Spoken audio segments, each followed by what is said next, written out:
Hello and welcome to the Investor Guys Podcast, the ultimate podcast for serious real estate investors in the know. Join your host, Bill Barnett and Kevin Mills, as they share their expert insights, strategies, and tips to help you succeed in the world of real estate investing. Get ready to level up your investment game with the Investor Guys Podcast. And now, here are your hosts, Bill Barnett and Kevin Mills. Welcome to the Investor Guys Podcast. I'm Kevin Mills, and I have with me Bill Barnett, since he forgot his name there for a second. Welcome to the show. We're a little frustrated. Yeah, a long time ago, actually. We had some technical difficulties this morning, so we're a little frustrated, but we've gotten through that. And we wanted to talk about a subject that is going to be very, very appropriate in the coming year, because unfortunately, the only victims of the coronavirus are not the people who have caught the coronavirus. It has made a huge financial wake of devastation with the shutdown, quarantine, and everything else. And right now, there are things in place to keep banks from foreclosing and to keep landlords from evicting tenants. But that's not going to last forever. And if there's anything that we can see, government's not going to step up and do something. We've had one, not everybody, but some of you have gotten one stimulus check in the last 6 months of $1,200. That breaks down to $200. Yeah, not me either. $200 a month for the last 6 months that we've been on lockdown. If you think they're going to step up and they're going to offer to pay your mortgage or anything else, that's not going to happen. So we're going to see, and this is something that we had talked about last week, Bill and I, we're going to see a lot of foreclosures starting to occur next year, especially as we go through the different cycles that we normally see in real estate also.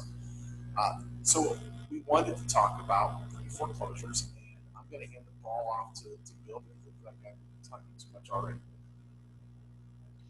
Yeah, so we're going to see a ton of the foreclosure market. I think it's going to be somewhere late summer, early fall. We're going to see the market, in my opinion, come to a screeching halt.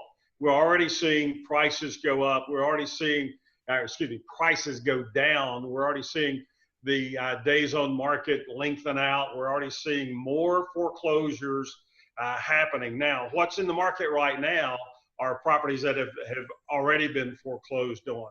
So when you're buying REO property, not new stuff necessarily, but the amount that has gone past the notice of default, which officially enters them into the pre-foreclosure market.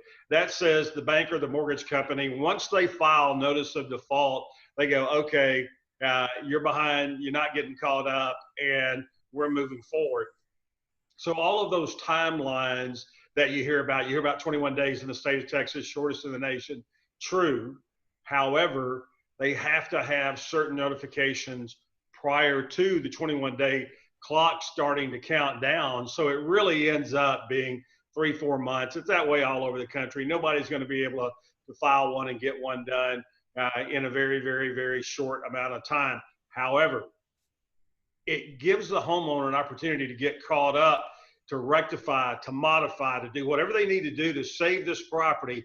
And as you know and I know from having gone through this before, whether you were in the real estate market or not, you saw it, and it's not going to happen for a ton of properties. And when you've got small businesses being crushed, this is the evil that is going on out there right now. It's not the big banks, it's not the big corporations, it's the little guys that are getting crushed.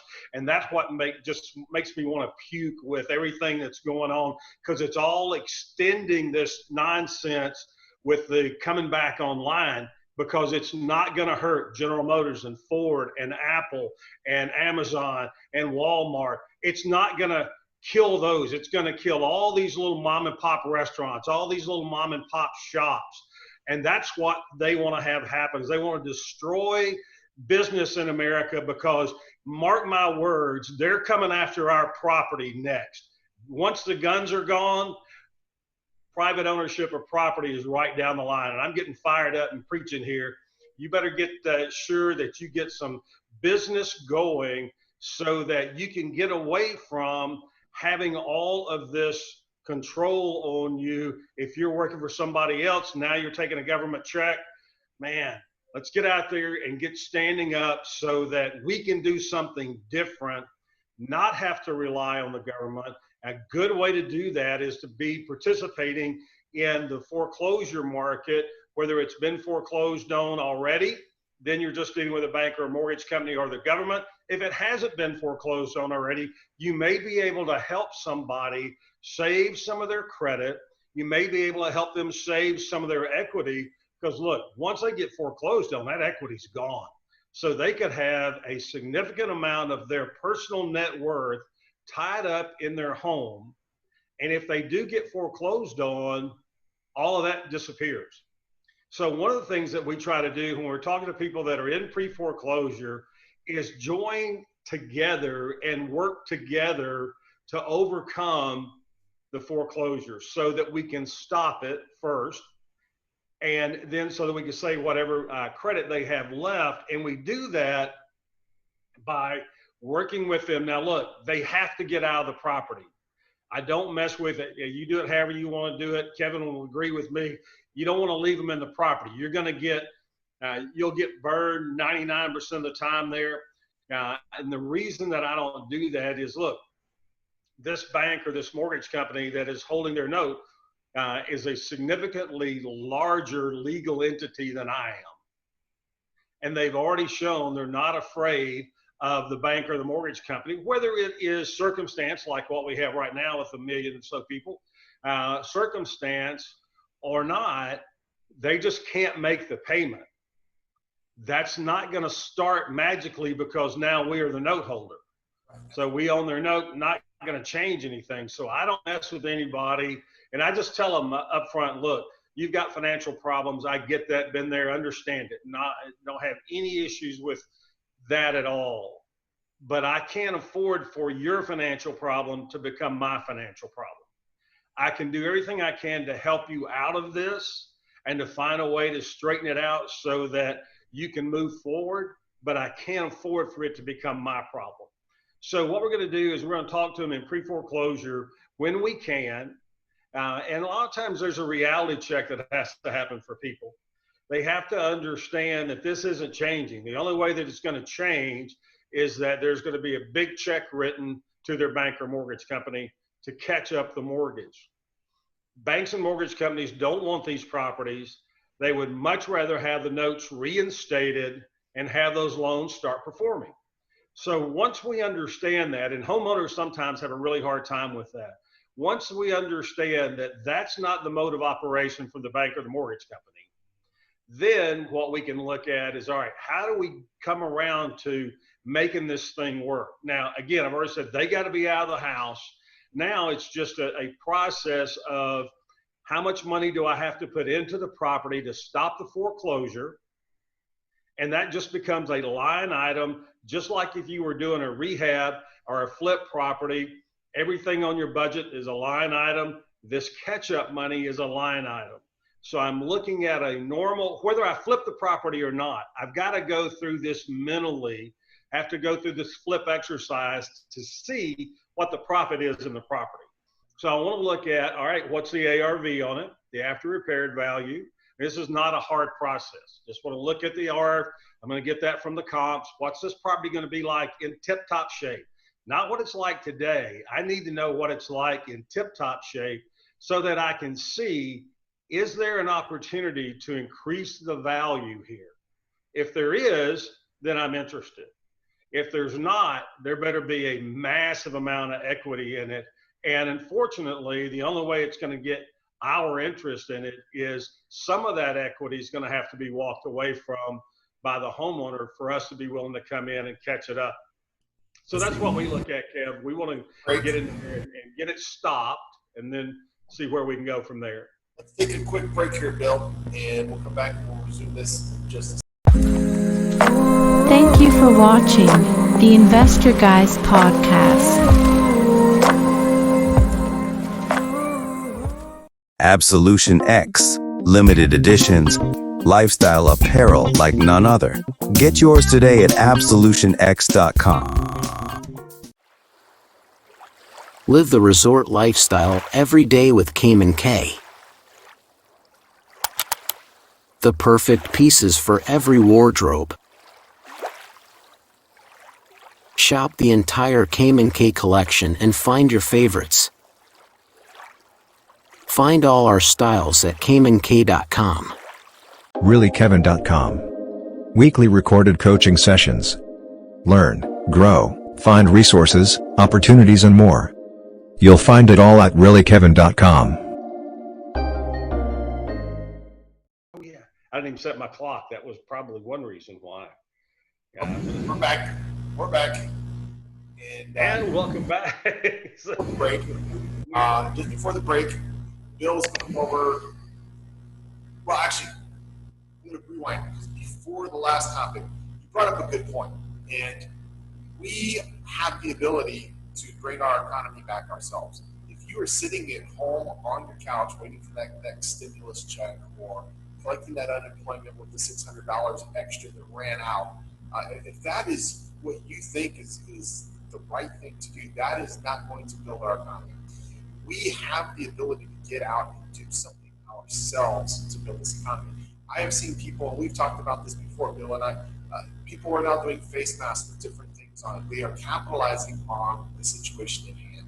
And if you're doing something like that, I think that's great. If you're those crazy faces, the clown faces, the skeleton faces, and everything else on the mask, it makes it fun.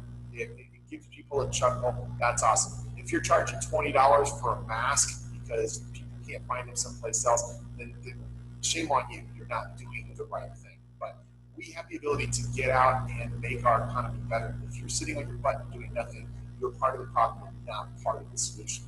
So what Bill was talking about just before we went on break is do your numbers. You have to do your numbers on every single property. It doesn't matter what strategy you are using. It doesn't matter whether it's pre-foreclosure. It doesn't matter whether you're buying it off the MLS. It doesn't matter where you're getting this property.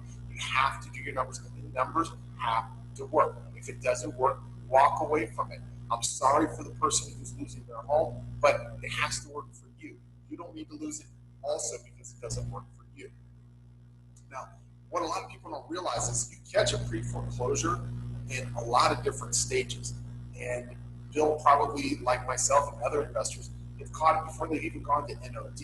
A lot of times the homeowner knows, well, every time the homeowner knows before the situation gets bad. A lot of homeowners are responsible, and I say homeowners, property owners, okay? Because it's not just residential properties. It can also be commercial properties. It can also be investment properties. I've gotten a lot of investment properties. Investors who decided investing wasn't for them. They didn't know how to do it. They saw on the horizon that there was going to be an issue, and they needed to get out of the property. We're able to use the same kinds of strategies. And Bill, because I'm working on a program that's similar to this, we were talking about this today. I actually got together some photos that I wanted to show it, and even just tell them little stories on it. Now, this particular house right here is in Dallas. In fact, this gentleman down in the bottom right corner, that's Oliver. He is the property manager that I had in Dallas. His company is no longer. He moved someplace else. This is a condo complex in Pasadena, California. Actually, let me go back real quick. The story on this one, okay? Lady owned this really great lady. Her name was Claudia. She knew that she was going to be facing foreclosure. She actually moved out of the property. She was already out of the property and placed it with a real estate agent who realized that he wasn't going to be able to get it sold. He was trying to do a modification. When he couldn't do a modification, he was trying to do a short sale. He had 3 offers that were rejected by the bank for a short sale. So he contacted me. He said, I don't know if there's anything you can do with it, but if you can, I would like it. I'd like you to do something because I don't want her to have foreclosure on her record. We were able to take over this property. Oliver is taking pictures of it there because we listed it as a rental property in Dallas. This one in Pasadena, the gentleman who owned it wanted to quit his job. He hated his job, and he knew if he quit his job, he was not going to be able to pay for his condo. So the deal was, I did let him stay for 1 month, okay? While we were doing all the paperwork, he was getting all of his stuff packed up, moved out, and looking for an apartment. he moved out. I got the condo in this beautiful building in Pasadena, California. This particular property is also in Texas. It is in Rockwall, which is a nice area just outside of Dallas, right by the lake. This was purchased by an investor. His name was Brandon. He lived in Austin. He had tenants in the property, but he was driving back and forth every time there was an issue from Austin because he was managing the property himself. Now, Austin and Rockwall, they're both in the same state, but they're still about a 3-hour drive. Okay, so he's driving 3 hours each way, 4 hours, I guess, if you drive still like Bill. I guess it might be 4 hours because Rockwall is a little bit outside of Dallas. He's driving each time to take care of issues. His tenant was moving out. He did not want this property anymore. He did not want to have to deal with the tenant. He did not want to have to deal with this property. I wasn't going to tell him the answer to his problems were to hire a property manager. I sat down with him. We did the paperwork. I took over this property in Rockwall, Texas. This is actually just down the road from where I am now, except I did not live in Florida when I purchased this. This was a condo. This was also an investor. This is in Boca Raton, Florida. This is where everybody on the East Coast wants to be. This was owned by a couple, Bill and Erica. And they lived in Boston, Massachusetts. In a similar situation, they had a tenant in the property. It was actually a long-term tenant. She had lived there for 5 years. They were able to get things done pretty much over the phone. Like when she needed a plumber, they would call a plumber. When she needed this done or she needed that done, they would try to do it over the phone from Massachusetts. But they did not want to have to deal with trying to find another tenant and continue to go through that when this tenant was moving out. This tenant had already given notice. So they gave me a phone call and they said, hey, what can we do with this property? So there was enough equity in it and it was great enough property and the rents were high enough. And I literally contacted a property manager, which I did not have at the time, in the Palm Beach area. And she said, oh yeah, I can rent that. That's a great property. I can rent that in a heartbeat. So we took that property over. It took all of about 8 days to get this one done. We actually took it over before the tenant had even moved out. This is actually in San Clemente, California. That little woody thing that you see there in the corner is one of my vehicles sitting in the driveway. I used to live in San Clemente. A couple of these houses, in fact, one of the houses that I lived in for years in San Clemente, I picked up with this exact strategy. You can't really see how big this house is. It's about 5,000 square feet, and it has a view of the ocean. The neighbors across the street, I knew the neighbors, and these people had tenants. Chad and Marlon were the people who owned the property. They had tenants in the property, and the tenants found out that Chad and Marlon were not paying for the mortgage because they started getting notices at their house. The neighbors across the street knew me and talked to the tenants. The tenants didn't want to deal with it. They just wanted to move out. So I contacted the owners, Chad and Marlon, and we were able to negotiate a deal with this, and I was able to help them keep their own house in Foothill Ranch by helping them set up a mortgage modification. Now, these are really, very real. All of these 5 properties, okay? These are just 5 that I came up with really quick. Real examples of thinking outside of the box a little bit, but catching them before they went even into notice of default or into pre-foreclosure, but using the exact same strategies. And we're up on a break here. We're up on a break. Hang with us. We'll be right back with more Investor Guys podcast. Kevin and Bill, we'll be right back. Hang on. You are watching the Investor Guys podcast. Get ready for power, for success, for solutions and answers. It's all in one place, www.reallykevin.com. Education, opportunities, coaching, and so much more. Absolution X. Lifestyle apparel like no other. Limited editions. Unique, exclusive designs. Seek your absolution. Get yours. Only at absolutionx.com. Live the resort lifestyle every day with Cayman K.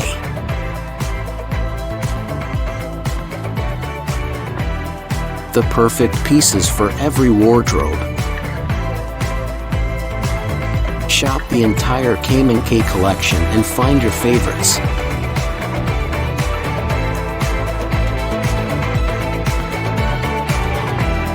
Find all our styles at CaymanK.com. Back to Investor Guys Podcast. Kevin Mills, Bill Barnett here. Kevin's going through 5 properties, 6, 7 properties that he's done recently and showed us some pictures there on this very strategy, pre-foreclosure strategy. So, Kev, I'll hand it back over. Nice job. It's my point that I want to make is a lot of people, and Bill and I have talked about this even on here on the show. A lot of people, they spend a lot of time running around buying lists. You can get pre-foreclosure lists, you can get notice of default lists. That's a good way to find a lot of these properties. But a lot of my best finds have been me being proactive, me putting out ads, me putting out feelers, and having people bring properties to me because they know that this is something that I'm interested in. I literally will, whenever I want to do this, I will run ads in markets where I want properties because I buy in multiple different markets. I will run ads in markets where I want properties, and I will get phone calls. I will get so many phone calls and so many people that are interested. I have to turn people away just because they're not all great deals and just because I don't have the time to do them all or the ability to do them all. I also have former students and real estate agents that I've worked with in the past who bring these deals to me because they know that these are things that I'm interested in doing, and I give them a fee to do that. Bill, your input. You audioed out there for a second. I was just asking for your opinions on all of these things and how you do it. Yeah. So I heard you say that you do outbound marketing, and that's really when we get into more of the pre-foreclosure environment, as we are getting deeper and deeper into it, that becomes more and more a viable alternative to everything that you've been doing when the market's hot. When the market starts to cool and this scales start to shift from hot market to a market that's getting cold, then we have to be more proactive. We have to be the ones that reach out. I like doing, Kevin talks about doing ads. I love doing flyers in neighborhoods where we'll just go in. I'll pay a kid, and typically now it's getting to be an adult, but we'll pay 15 cents a flyer. Sometimes I can get it done for 10, but 15 cents a flyer. And in that flyer, it'll just be basically a Bill Buys Houses flyer. And they go up and they'll sometimes tape them on the doorknob. That's typically what we're doing now, or rubber band them around the doorknob. But we'll get out and just let a particular neighborhood know we're looking for property here. Love this area. We were talking about one of the subdivisions the other day, Kevin and I, it's a mid-50s subdivision in the Fort Worth area, and it probably had 600 or 700 houses in it when it was really built. It is a gigantic subdivision. Those are the kind of areas that I love to go in, blanket, and once we do a flyer, then about 2-3 weeks later, we'll follow up with sending them a postcard, or I'll follow up with sending them a direct mail piece. So I have 4 or 5 different things that I like to do when I'm attacking a neighborhood. And that's how I look at it. Or we'll call it farming a lot. I think it more of, I'm attacking this area. I want property here. I'm going to stay focused on this. And so every 2 or 3 weeks, all of those homeowners in there will get something from me. It's very inexpensive to do when you start looking at what we make on one deal. So if I have to put up a few $100s on the front end, I do that because if I get one transaction, then it's a huge, huge home run return on investment. So I'm always trying. So I'll do flyers. I'll have them. Sometimes they'll stick my business card out. We'll do postcards. We'll do direct mail pieces. And once we go through all of that cycle, we'll just start the cycle back over. Because look, it's just the more people see you, the more they see your name, the more they see your company name, the more they understand you're part of the market. One of the things that I always harp on when I'm doing letters and postcards is that I've been in this business, in this area. I've been in the same zip code, and up until last year, I could say the same subdivision for over 30 years. And now it's in 3 different houses in that subdivision, but people like to know that you're stable, that you're going to be there. You're not brand new from a standpoint of being in that market. It's okay if you're new into the game. We can help you with that. But you got to let them know that this is who you are. So when they start thinking about real estate, they think about you. And it's that consistency of the market that lets them know, hey, I need to call Kevin. I need to call Bill and see what they think, see if they can help me. And it's marketing. It's marketing 101. The more you put your name out there, the more these people are going to recognize and see you. And your benefit for doing this marketing is not just for pre-foreclosures.